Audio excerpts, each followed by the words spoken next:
Serigne Gueye nekk njiital parti africain pour la souveraineté et la solidarité PAS Sénégal suñu réew mii di Sénégal nga xam ni réew jàmm lañ ko xamee woon réewum tolérance réew boo xam ne réewum diine la réewum valeur tey gis nañ ni loolu mu ngi nax saay gis nañ ni démocratie mi ngi dellu ginnaaw Sénégal gis nañ ni koom-koom bi am bi mi ngi gën di dellu ginnaaw réew maa ngi gën di suuxee loolu bañ ko xamee ba noppi dañoo jàpp ni pour que réew mii mën a amaat taxawaay bu baax réew mii mën koo tabax bu baax loolu moo tax ñun di doomu Sénégal ñu jël suñu destin en main jóg taxaw ngir loolu mën a am jàpp nañ it ni parti politique mooy kuréel bi nga xam ni moo gën a dëppoo ak lii ñu bëgg a def ngir réew boo ko bëggee doxal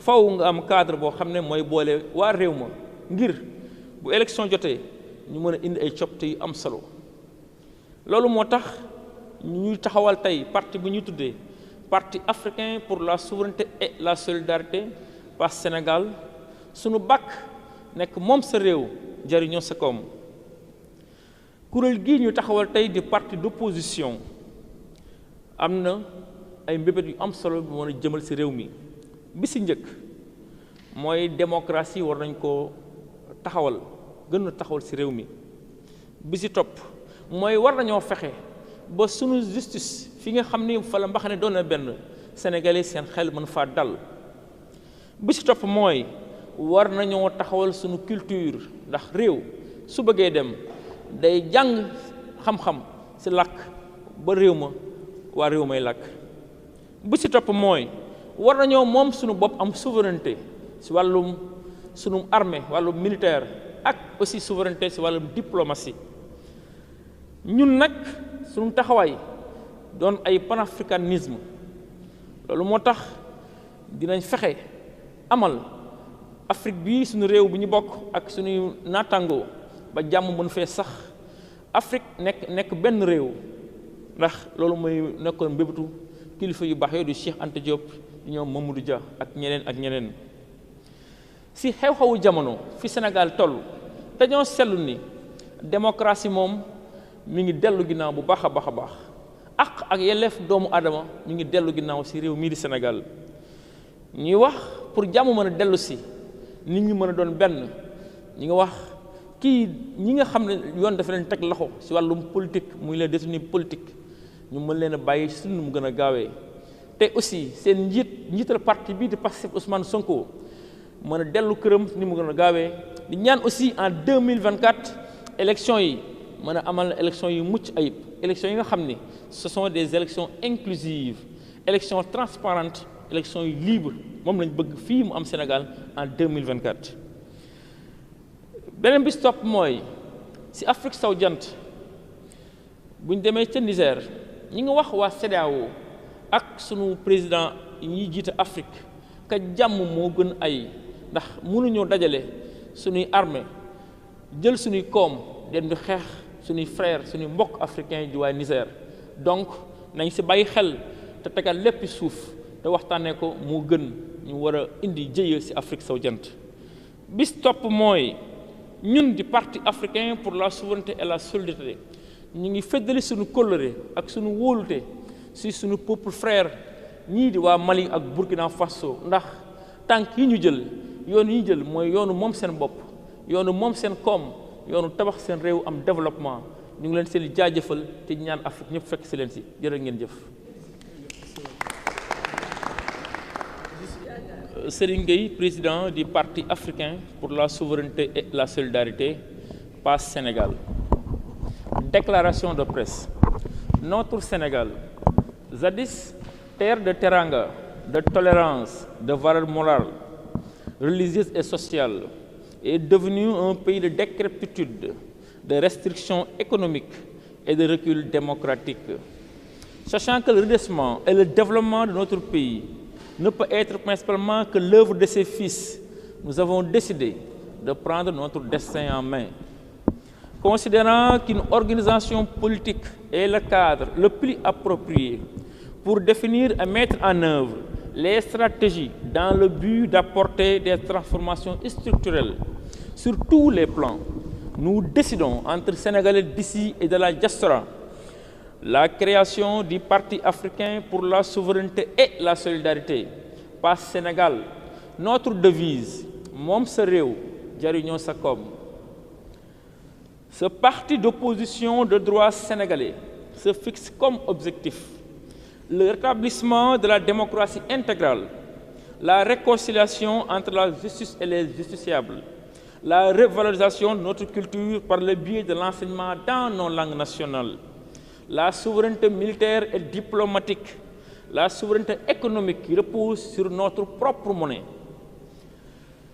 Enfin, fidèle à notre idéal panafricaniste, le parti ne ménagera aucun effort pour la réalisation de l'unité africaine, la solidarité et la paix entre les pays d'Afrique ainsi que la sécurité des pays africains. Sur l'actualité du moment, la situation des droits de l'homme au Sénégal est devenue préoccupante. Pour apaiser le climat politique et rétablir la paix sociale, il importe de libérer sans condition tous les détenus politiques, dont le président Ousmane Sonko. D'organiser en 2024 à date échue une élection présidentielle inclusive, démocratique, sincère et transparente. Dans la sous-région, particulièrement le Niger, nous exigeons le respect de l'intangibilité de son territoire ainsi que sa souveraineté entière. Nous assurons notre soutien aux peuples frères du Mali et du Burkina Faso qui sont en train de mener un combat pour l'indépendance totale, gage d'un développement durable. Chers frères et sœurs d'Afrique, le développement, nous le ferons nous-mêmes. Merci de votre amable attention. Oui, comme tout bon Africain, tout bon Sénégalais, l'intervention militaire au Niger n'est pas une bonne chose. Nous sommes foncièrement contre. Nous demandons au chef d'État du CEDEAO de se réunir le plus rapidement possible et d'avoir une autre option que la guerre n'est pas une solution. En tout cas, la guerre n'est pas une solution en Afrique. L'Afrique a trop subi et il est temps que cela cesse. Le sang a trop coulé en Afrique. Vous prenez l'option de la voie pacifique? Oui, c'est la meilleure manière. Il faut que vraiment qu'on envisage une option pacifique. C'est mieux d'embrasser la sous-région dans une guerre dont on ne connaît pas les issues. Merci beaucoup.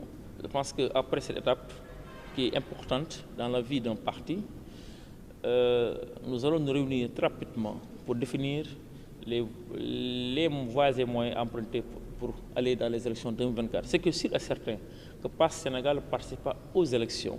En tout cas, nous invitons toutes les forces vives de ce pays, ceux qui croient aux valeurs africaines et de l'Afrique, de se réunir pour que ce système que nous avons longtemps subi, que cela cesse.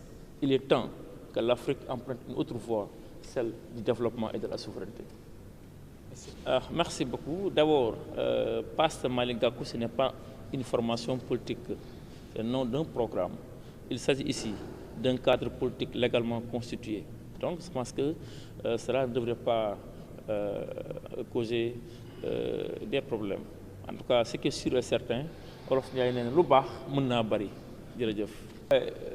le cadre du président Ousmane Sonko, président du PASTEF, en tout cas, les événements, nous regrettons les événements depuis les événements de mars 2021 qui a plongé le Sénégal dans un chaos indescriptible. Nous souhaitons vraiment que Ousmane Sonko puisse retrouver sa famille et participer aux élections comme tout bon Sénégalais. PASTEF est une formation politique. PASTEF est une idéologie. Donc nous sommes foncièrement contre le décret de la dissolution de son parti. C'est inadmissible. Nous sommes au XXe siècle, nous ne sommes plus au temps des colons. Donc je pense qu'il faut que le président Macky Sall sache raison garder et que ce pays n'appartient pas à une personne, il appartient à tous les Sénégalais. Tout bon Sénégalais a le droit de vouloir candidater pour devenir le président de son pays. Ça, c'est son droit le plus absolu.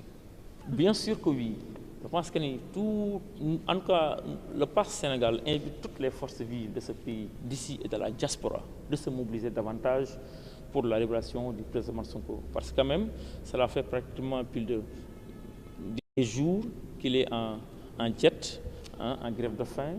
Vraiment, cette situation est déplorable. On pouvait ne pas en arriver. En tout cas, nous regrettons ce qui s'est passé avec le parti de PASTEF et les décisions vraiment qui vont à l'encontre, qui sont antipodes des valeurs républicaines.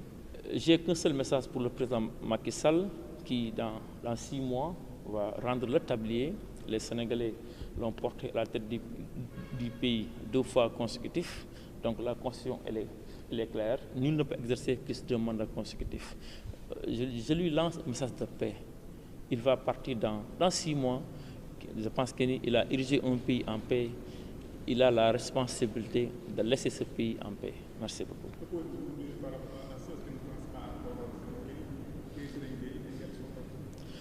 Oui, Serigne Gueye est un citoyen sénégalais, un Africain du Sénégal, un panafricaniste. En tout cas, nous sommes cette génération qui incarne les valeurs du Sénégal. Nous sommes cette génération qui continue l'œuvre du savant Cheikh Anta Diop, de Mamadou Dia, de Kwame Nkrumah, de Modibo Keïta. En tout cas, Serigne Gueye est un citoyen sénégalais tout court. Merci beaucoup.